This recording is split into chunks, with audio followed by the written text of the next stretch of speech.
Não é pela primeira vez que morrem pessoas depois das eleições. It is not the first time that people have died after elections. Every time there are elections in Mozambique, people died afterwards. Agora, em relação à questão que coloca... I want to say that there is no justification for a human being to kill another human being.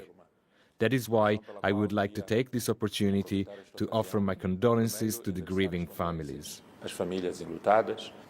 E em relação a estas questões que está fazendo... We will work to investigate all the situations. There weren't only cases of citizens' deaths, but also of police officers dying. For example, here in Maputo province, a police officer was stoned to death by the population. Welcome to Current Affairs with Mboni. The drama in Mozambique continues, people. Even after the inauguration of Daniel Chapo, just as we knew it would.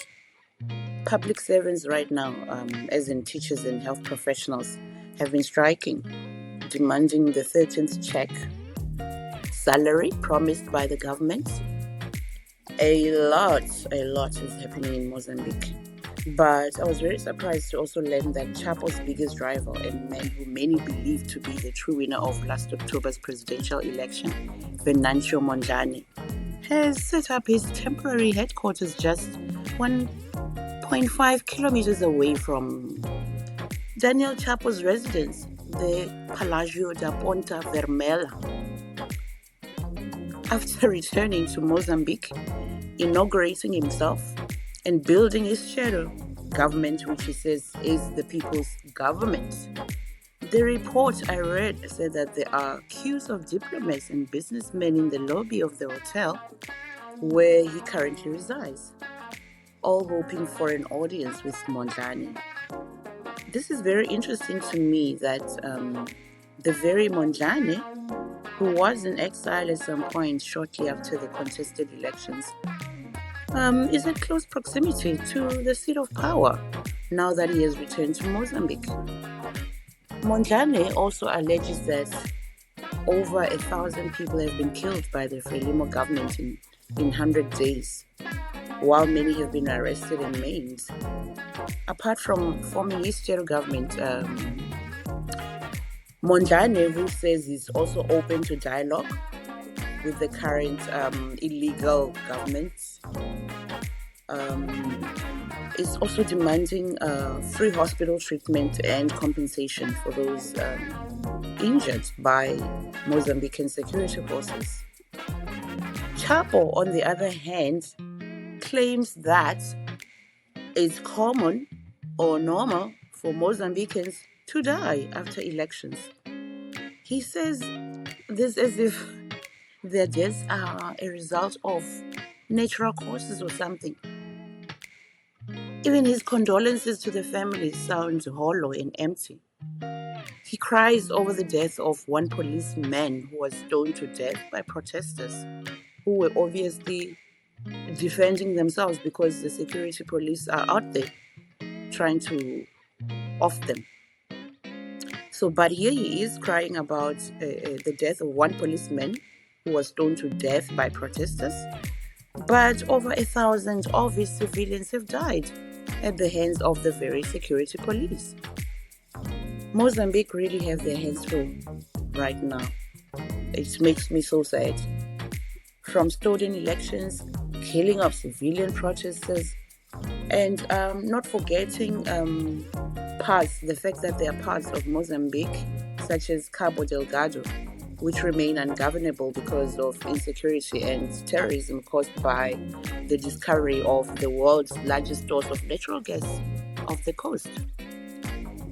But Chapo is talking about opening Mozambique to world investors, which he says is to enable the youth to take part in the economy.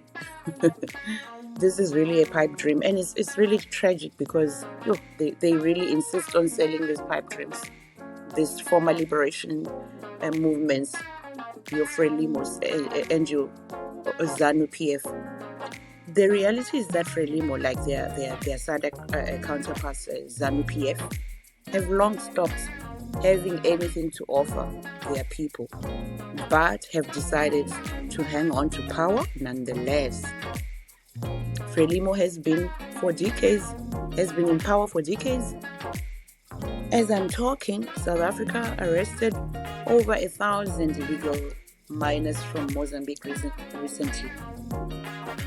Chapo says the Frelimo government plans to create more jobs by reforming their mining sector so that Mozambicans don't have to border jump to South Africa to commit crimes such as illegal mining.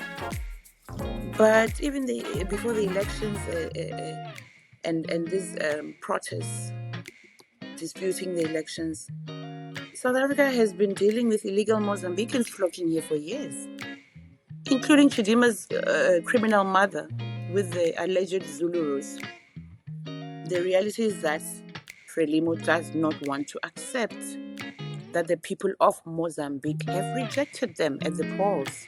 And the tragedy is that they insist on hanging on to power, regardless of the fact that they don't bring anything new to the table for the people. By the way, Frelimo will be electing their new president next month on the 14th of February, Valentine's Day. Mr. Nyusi, who's the outgoing president, will be saying bye-bye. He'll be replaced by someone else. Anyway, thank you very much for stopping by Current Affairs with Mboni. Please share your thoughts with me about the Mozambican situation on the comment section. And please be kind enough to like and subscribe to my channel. I would really appreciate that. See you on the next one.